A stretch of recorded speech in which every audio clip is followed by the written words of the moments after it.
Hello, guys. Hey. The time is 8 p.m.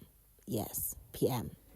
And I'm going to my chicken coop to clean it up because I have new chick arrivals on the 21st of June, and I have to clean up and make sure that the space is clean, disinfected, and all of that.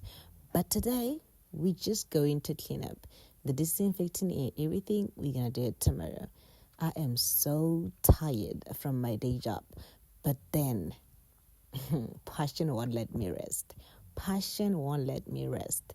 So I'm starting up with removing the feeders and the drinkers from the prior batch, removing this most valuable detainer, okay?